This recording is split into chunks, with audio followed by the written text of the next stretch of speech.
তো গাইস, প্রথমে তোমাদের সকলকে নমস্কার জানিয়ে ভিডিওটা শুরু করছি। আজকে ভিডিওটা হচ্ছে গাইস, আমার সাইটে যে ফ্ল্যাগটা দেখতে পাচ্ছ অর্থাৎ তিরঙ্গা, এটি হলো আমাদের ভারতবর্ষের তিরঙ্গা। আমরা আজকে এই তিরঙ্গার ডিটেলস সম্পর্কে জানবো। হয়তো অনেকে জানা আছে, অনেকে জানা নেই। আজকের আলোচ্য বিষয় হচ্ছে নাম্বার ওয়ান। প্রথম কথা হচ্ছে, এই পতাকাটির নকশা ও ডিজাইন প্রথম কে করেছিল। নেক্সট, এই পতাকাটির মধ্যে যে তিনটি কালার রয়েছে, সেই তিনটি কালার গেরুয়া, হোয়াইট ও গ্রিন, এই তিনটি কালার কিসের প্রতীক সেই বিষয়ে জানব। নেক্সট, এটি প্রথম কত সালে কোন জায়গাতে প্রথম উত্তোলন করা হয় সেই বিষয় নিয়ে আজকে আলোচনা করব। তার কারণ আগামীকাল 15 আগস্ট, সেই জন্য সবাইকে জয় হিন্দ, জয় ভারত, বন্দে মাতরম জানিয়ে ভিডিওটি শুরু করছি। চলো দেরি না করে ভিডিওটি মন দিয়ে দেখবে এবং শুনবে। তো গাইস, আমরা এবার প্রথম জানবো যে নকশাটা কোথায়, কত সালে, কে তৈরি করেছিলেন। ভারতের বর্তমান জাতীয় পতাকা অর্থাৎ তিরঙ্গা মূল নকশা তৈরি করেছিল স্বাধীনতা সংগ্রামী পিঙ্গাইলি ভেঙ্কাইয়া। 1921 সালে তিনি এই ত্রিবর্ণ পতাকার স্বরূপরেখা তৈরি করেন, যা পরবর্তী কিছু পরিবর্তনের মাধ্যমে বর্তমান রূপ লাভ করে। পতাকার ইতিহাস ও বিবর্তন। প্রাথমিক রূপ: 1904 সালে ভগিনী নিবেদিতা প্রথম ভারতের এই কাল্পনিক জাতীয় পতাকার নকশা করেছিলেন।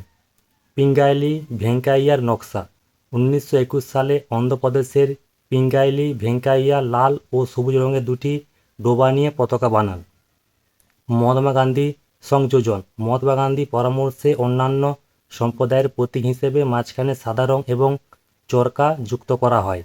চূড়ান্ত রূপ: 1947 সালে 22শে জুলাই গণপরিবেশদের বৈঠকে চরকার পরিবর্তে 24টি স্পোকযুক্ত নীল রঙের অশোকচক্র বসিয়ে বর্তমান তিরঙ্গা পতাকাটিকে অনুষ্ঠিতভাবে গ্রহণ করা হয়। এই ছিল এই পতাকার ডিটেলস।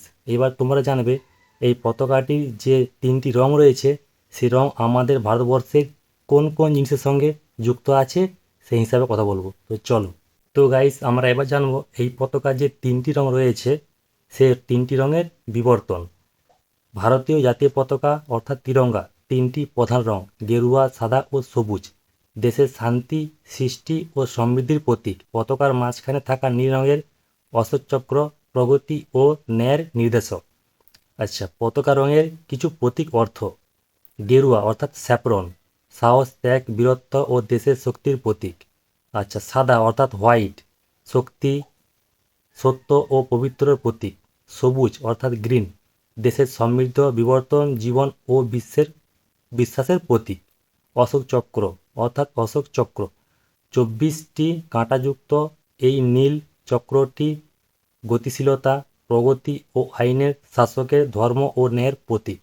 কি ব্যাপারটা বললাম বুঝতে পারলে? এই তিনটি রঙের ডিটেলস তোমাদেরকে বললাম। এবার জানবো এটি প্রথম কত সালে ফার্স্ট উত্তোলন করা হয় এই আমাদের ভারতীয় পতাকা অর্থাৎ তিরঙ্গা।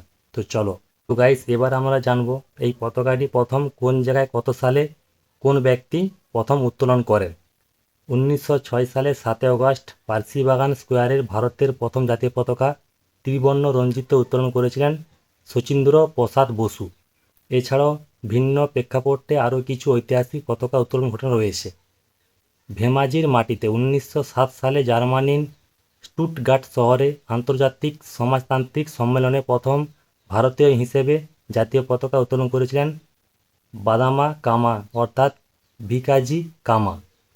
স্বাধীন ভারতীয় মাটিতে 1943 সালে 30শে ডিসেম্বর নেতাজি সুভাষচন্দ্র বসু পোর্ট ব্লেয়ারের জিমখানার মাঠে প্রথম ভারতীয় জাতীয় পতাকা উত্তোলন করেন। কী ব্যাপারটা বললাম বুঝতে পারলে? এই তিনটি ডিটেলস তোমরা জানলে। তো জেনে তোমাদের কেমন লাগলো একটু কমেন্টে বলবে। হয়তো এই বিষয়টা অনেকে জানে, অনেকে জানা নেই। তো যারা জানা নেই তারা জেনে নিলে কীভাবে এই ঘটনাটি ঘটেছে, এই পতাকা তৈরির প্রথম উত্তোলন এবং তার কালারের প্রতীক অর্থ। তো গাইস, কালকে 15 আগস্ট, কালকে তোমাদের জন্য একটি ধামাকাদার ভিডিও আসছে। 15 আগস্টের বীর শহীদদের নামে ডিটেলস সব থাকবে এবং আমাদের 1947 সালে যে 15 আগস্ট ভারত স্বাধীন হয়েছিল তার ডিটেলসও কিছু বলবো। তো তোমরা এই ভিডিওর কমেন্টে সবাই জয় হিন্দ, জয় ভারত এবং বন্দে মাতরম বলে কমেন্ট অবশ্যই করবে। আর যদি ভিডিওটা ভালো লাগে তাহলে তোমরা ভিডিওটাকে একটু ফলো করবে এবং ইউটিউবে সাবস্ক্রাইব করবে। তো চলো, তোমাদের জন্য আজকের এখানেই শেষ। জয় হিন্দ, জয় ভারত।